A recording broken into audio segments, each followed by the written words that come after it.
tere, olen Joonas Järveläinen. Muidu niisama tore sel ja kui sellest aega üle jääb, siis mängin TalTechi korvpallimeeskonnas korvpalli Anesti, Uuni Järveläinen ja õpin majandusteaduskonna magistratuuris.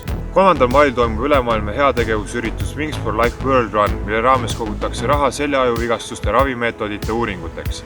Olles ise üles kasvanud ratastoolis pereliikmega, tunnetan, kuivõrd oluline võib olla väljavaade ühel päeval taas omal jalal liikuda. Üritus toimub sel aastal üle kogu maailma rakenduspõhiselt, mis tähendab seda, et osavõtmiseks läheb teil vaja mobiilse interneti ja GPS-ühendusega telefoni ning kõrvaklappe. Joosta saate enda vabalt valitud kohas.